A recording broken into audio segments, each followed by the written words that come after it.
Dairy Queen, Chapter 15 and 16.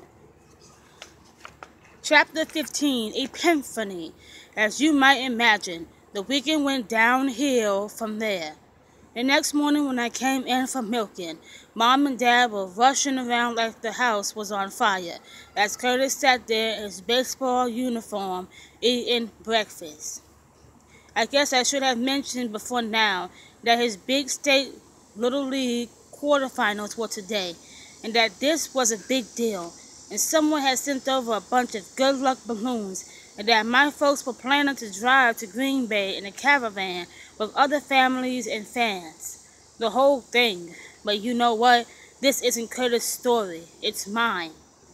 And by this point, I was pretty sick of Little League, because if it weren't for baseball, he and I would be managing the farms just fine, and then Jimmy Ott never would have sent Brian over to help us out, and so I wouldn't know that my life and everyone's life was just like a cow's, and I wouldn't have to think about Brian's Oprah Winfrey mother and whatever it is she says about Curtis never talking, and all in all, my life would be a whole lot simpler.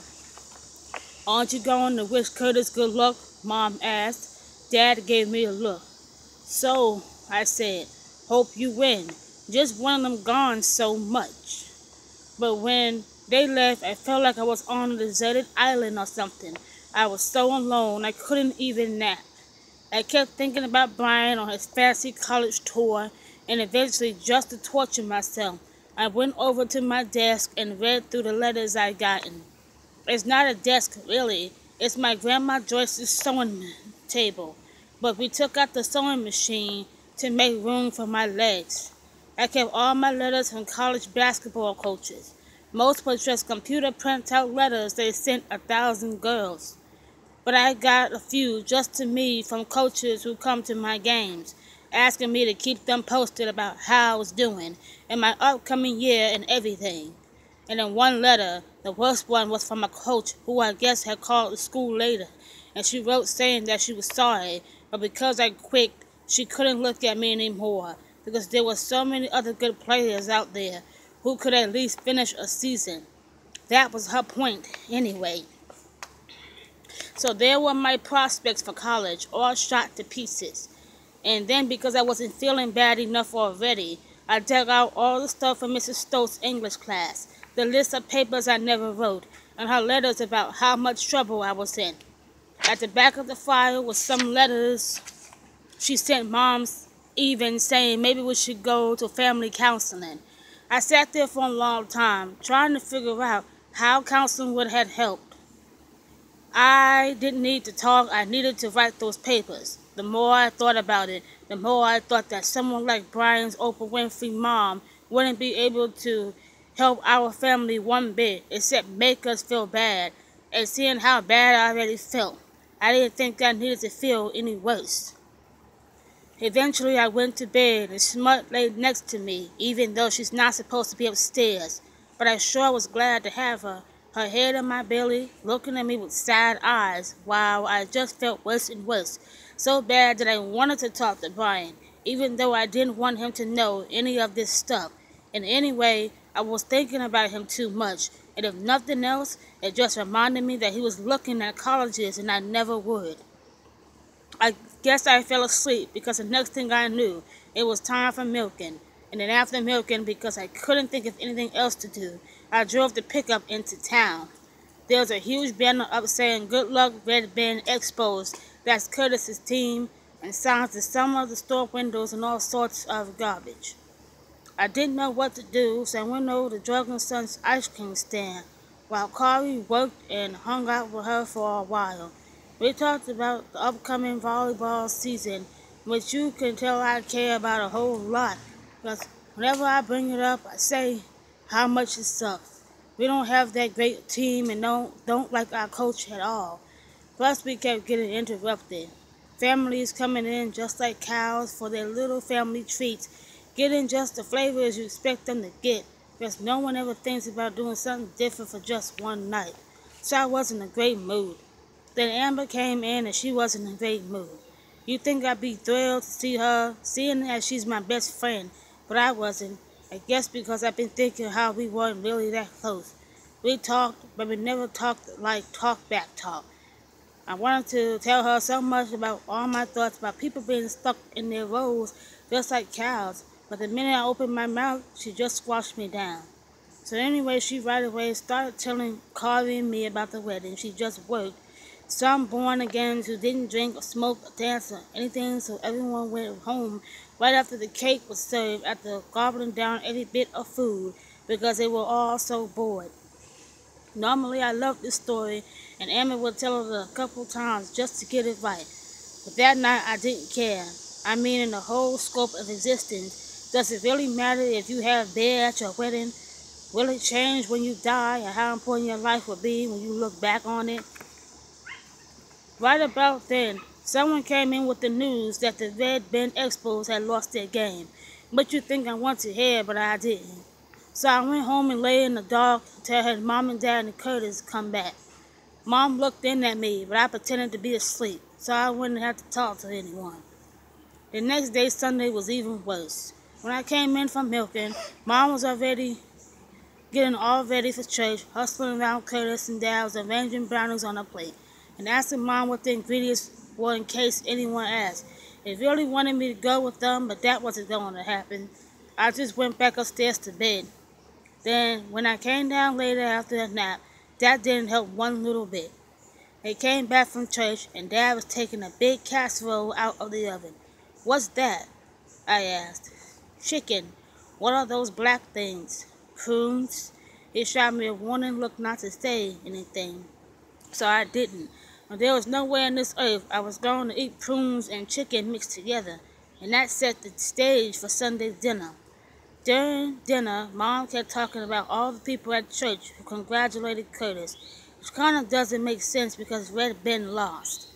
But it was a big deal. Red Bend making it to the quarterfinals, and I guess Curtis played well. Plus, Dad had brought his brownies to the game. Everyone loved them. Plus, they loved them at church, too. Even though by this time I had enough brownies to last me a couple years. But Mom was saying how she could write out the recipe in her handwriting and copy it for everyone who wanted it, making it sound like no one in the entire town of Red Bend could survive for even one more day if they didn't have Mom's brownies. That was what really made by Dad. Then there was this little silence, and Mom looked at me. "DJ?" "Yes," I said, eating all the rolls because I wasn't going to touch those prunes. "There's an awards ceremony in 2 weeks in Madison for Little League, and where I've got a board meeting, and you know Dad can't drive, so we were hoping you could take Curtis." Curtis, hearing this, tried basically to crawl under the table. "I don't know," I answered, "but I was thinking I'd rather die than sit with one word a month, Curtis, in our crappy old car van for 10 hours, driving there and back, just to be stuck in Madison around a bunch of smart, rich kids from the University of Wisconsin, which I couldn't get into in a million years, to listen to an assistant coach for some minor league team in Iowa tell a room full of really bored kids how important teamwork is while their parents all sat there wishing they said bear at these things. I don't know," I said. "Who's going to milk?" "I can handle it," Dad said. "Me and Brandon could do it." "Brandon?" I put my fork down. "His name is Brian. Brian Nelson. Is that so hard? Listen. Brian. Can you manage that?" "Darlene Joyce," Mom said in a warning voice. "Why don't you get mad at him? Why don't once in your life you get mad at him?" I stood up.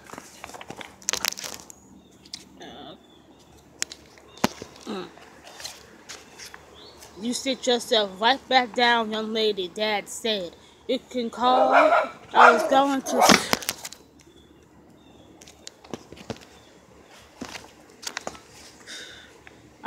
to say go to him, but you know, even when you're angry, there's this line you don't cross, not on Schwenk Farm. So I just stomped out instead. I spent the afternoon out in the North Hay field. Smut came with me. She's so great.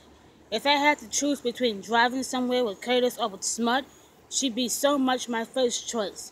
So what if she can't talk? At least she can show you that she likes you, and that she's listening to you, and that she's happy or sad. It occurred to me, sitting there, that I had a little brother who wasn't even equipped to be a dog. It wasn't that I minded so much about going to the awards thing. I've been to about 1,000,000 award ceremonies for Win and Bill, and for me too. It was going to Madison and having it rubbed in my face that I was poor and stupid and ugly and just not cool at all.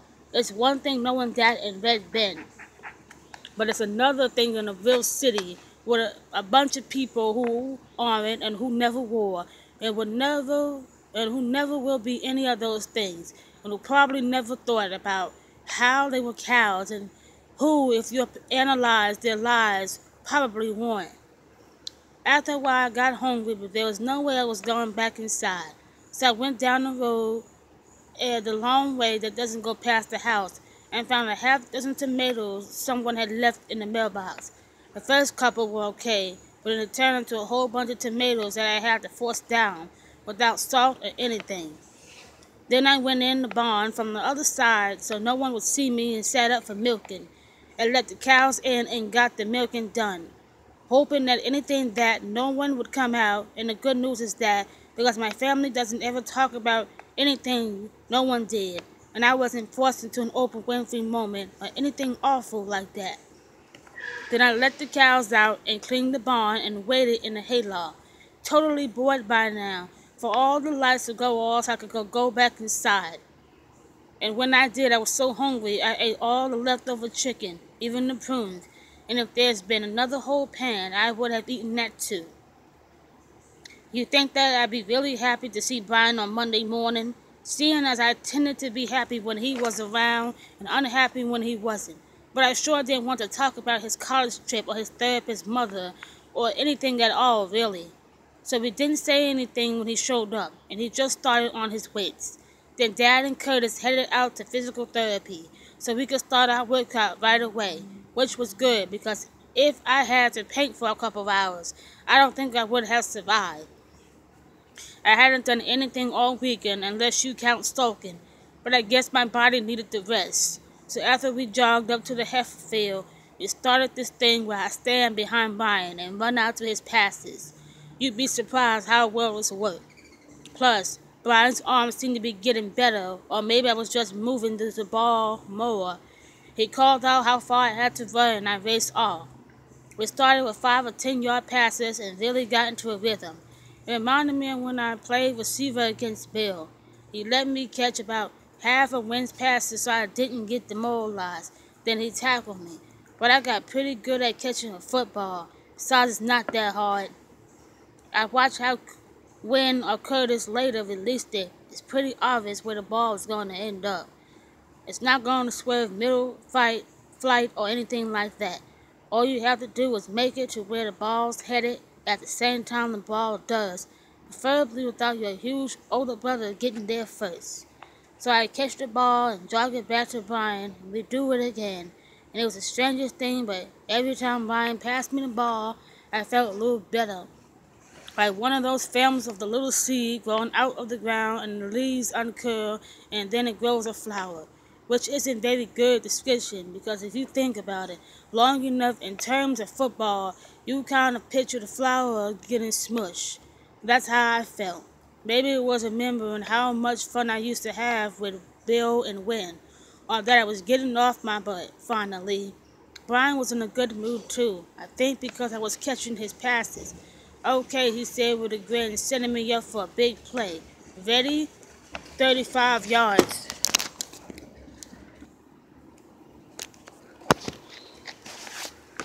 Line up, hut 1, hut 2, hut 3, go. And I took up sprinting, glancing over my shoulder, just enough to see where the football was headed way down the field, and I started to run. And as I ran, I had this wonderful memory of the X times 100 back when I was a freshman, when I was anchor-legged, standing there on the track, all nervous waiting for the gun to go off. And then when it did, watching the first leg start and the first baton hand off, and the second, all the time, wanting so bad to run myself and feeling so nervous, but less nervous the closer and closer the baton got, until I could see Amy Haggendorf coming around the far turn, pumping away with all her might, her hair going everywhere and her face screwed up, like she was trying to remember something really important. As she got closer and closer to me, that baton in her hand, and I turned my hand out behind me, waiting for her, and with all her breath she gasped out, "Go!" And I started to run, not too fast, even though my legs wanted to take me out of there, until I felt that cold baton hit my hand, and my fingers would curl around it, and just then, just at that moment, I stopped worrying and just started flying, my legs pumping away without me even thinking, straight for the finish line. That's what I was remembering as I ran down the heifer field, and thinking how this was even better because my legs didn't have to wait. They could stretch out as much as they wanted, with that feeling like I could run forever. And I looked up right at the perfect moment, and there was a football coming down, and I put out my hands and caught it like the raw egg at an egg toss, caught it like a little baby, and tucked it under my arm. And then because I was feeling so good, I just kept running as fast as I ever could, right to the goal line. I sprinted right over it and banked into a turn and jogged back, feeling perfect. Like life, no matter how much it sucked, every once in a while came together and was just perfect. With a big grin and still panting a little, I handed the football to Brian, who was grinning right back at me. He slapped me on the back. "I'm sure I'm glad I'm not playing against you." And he said a whole bunch of other stuff, but I didn't hear a single word because a huge idea was exploding inside me, taking up so much space that there wasn't any room left for air or blood or listening or anything else. I went back next to Brian and waited for his call and his pass, but I couldn't tell you one thing that happened because I was so busy thinking I didn't notice. And that's, if you're wondering, that's when it happened. That's when I decided I was going to play on the Red Bend, Wisconsin high school football team. You still going? Yes. Okay. Chapter 16. Heifers don't play ball. I bet right now you're saying she's doing what? Which I guess I'd be saying if I was in your shoes. A girl wanting to play football? Maybe I really was crazy. But you have to remember, I wasn't all that bad a football player. I mean, it was a realistic thing. More realistic for me than ballet, say. Just the thought of me doing ballet makes me laugh. I grew up in a football family. I love football with my brothers, who are all really, really good football players. And I played pee-wee football pretty much up into junior high, when it got a little weird and I started volleyball instead. Plus, I've been to every Red Bend football game in my entire life, so I knew all the players and most of the players on the other teams too. Not that I had them playbooks, but you understand. So it wasn't like I didn't know anything about football or how to play it. And I was strong and big, not as big as Wynn or Bill or Curtis lately, but I could hold my own. It's not like this is the pros. This is a pretty small town with a pretty small school.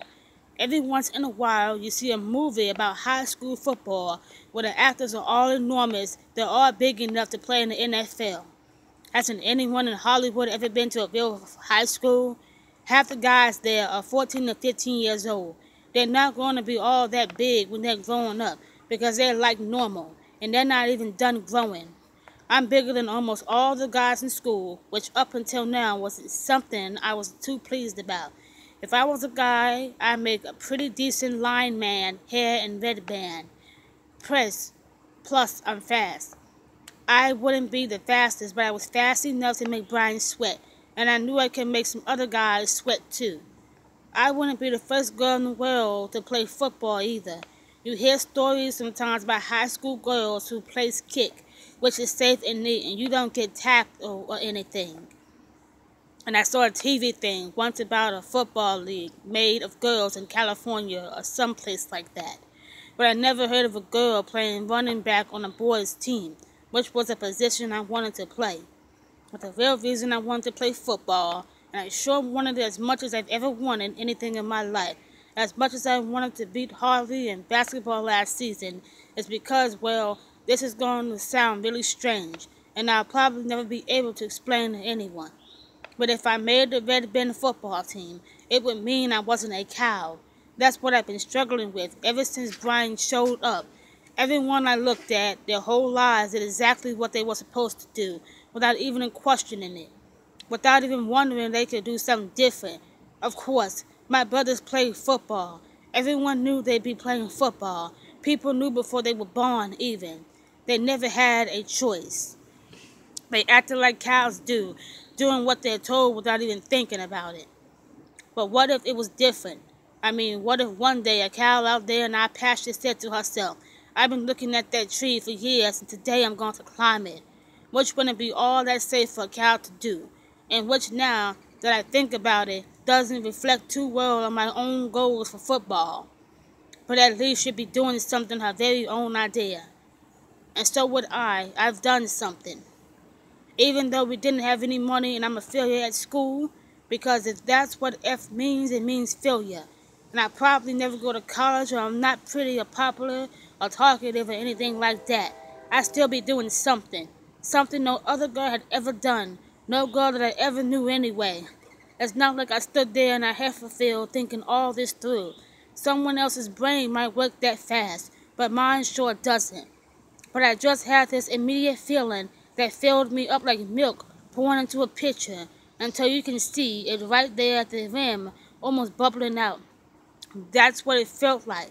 It took me a lot longer to put the words to it. Some of the words I didn't figure out just until now, writing this down. But I must have been thinking something because Brian asked if I was okay. I'm fine. You look like you just remembered something, he said. It's nothing, I said. Come on. Let's see some real distance now. And we went right back into the passing drills because I sure wasn't going to tell him. Not yet, anyway. For the rest of the day, my mind was going a million miles a minute. How I find gear to train in. How I train because it was only 2 weeks now until preseason. Whether I make the team. What it would feel like to play in a real game. Like I was in a room full of presents and I didn't know which one to open first. On our run, Brian asked finally, what's going on? What do you mean, I asked, kind of startled to be interrupted. You haven't said a word all day. Unusually you say something at least. Sorry. Aren't you mad about something? No. He looked at me. I'm not mad. I figured I should say something more, and I've been meaning to ask this for a while anyway. What does your mom think is wrong with Curtis? Oh, she doesn't think there's anything wrong with him. She just thinks it's very interesting that he never talked. What do you mean interesting, I asked. I don't know. She just said that a lot of times in families, people don't talk because they're afraid to. I didn't say anything. I had this feeling that the more I thought about it, the more I see that Mrs. Oprah Winfrey Nielsen was right. But even that couldn't take away that bubbly feeling I had about football. It's like the only way I can describe it is, well, you know that little guy in the tire ads, the one made out of big white cushions? That's what I felt like. Like I had big soft pillows all around me to protect me from a whole bunch of stuff that I hadn't been able to deal with before. It was like this totally crazy idea.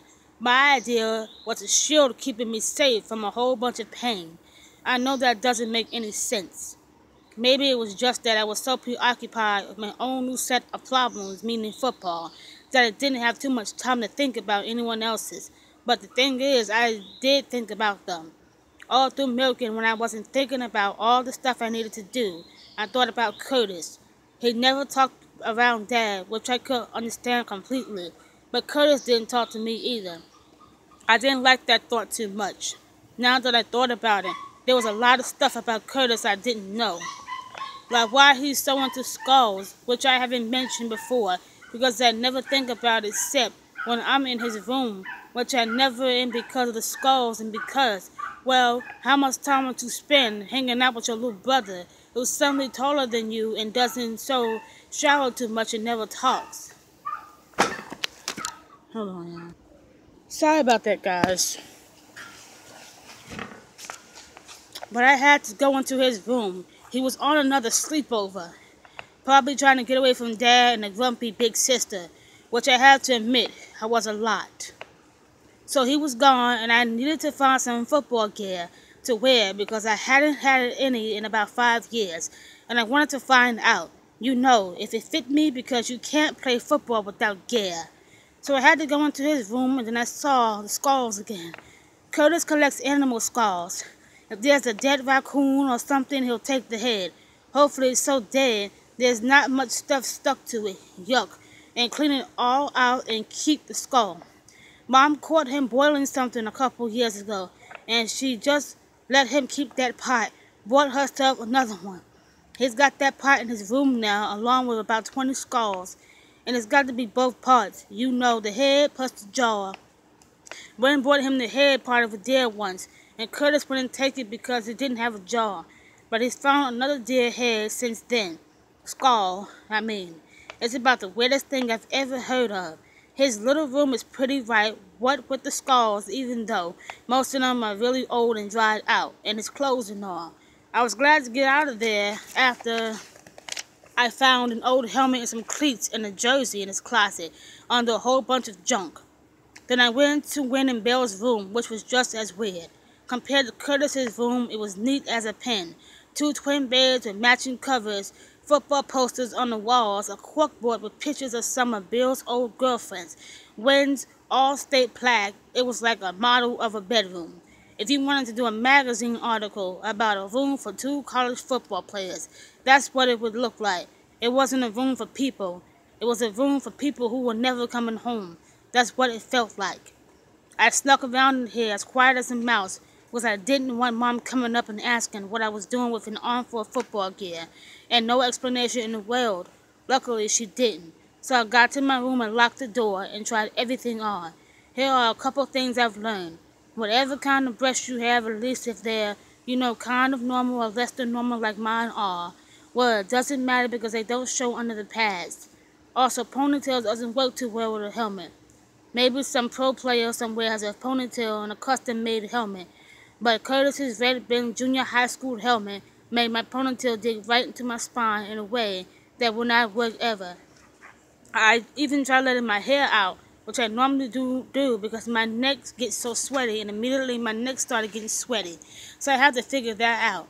Otherwise, everything fit pretty well, all things considered. It's a lot of bulk. It's not like anyone ever says I'm going to the movies, and I'm going to wear my shoulder pads and thigh pads and hip pads and knee pads and lip pads and a collar and a helmet because they're so darn comfortable. It slows everyone else down too. That's the only consolation. That and the fact without it, you probably get killed. That night in bed, I started getting second thoughts about how the kids at school would react, or Amber. I hope she think it was a good idea, but I can never tell what she'll say. Or Dad, geez, the thought made my stomach hurt. Of course, Dad will find out eventually if I made the team and all. He goes to every game, and he noticed after a while that there was a player on the bench named Shrink, and he figured out it was me. But I didn't want to think about the plot, him watching me play. That was too much. I just knew he couldn't find out in the next 2 weeks. It would be 10 times worse than him finding out about me training Brian. I couldn't even think about the cracks he made. He didn't want anyone to know when he baked brownies. What would he say about a girl playing football? And then there was my hair. I was thinking I might have to cut it because of the helmet and all. Emma was an obvious person, but I didn't want to tell her why or lie, which she'd see right through. Plus, I had a feeling she wouldn't do the best job in the world. No one would. Not in Red Bend, anyway. I mean, have you ever heard anyone say they're heading over to Red Bend, Wisconsin, because people cut hair so good? No, you haven't. And I felt if I was going to play boys football, I needed hair that didn't look like it'd been cut with a slit of a hedge trimmer. But even worrying about haircuts couldn't depress me, because every time I started sinking low, I just remembered about football. All this time I thought I wanted to be a trainer, when it turned out I wanted to be a player instead. I saw something I wanted to do and I decided to do it.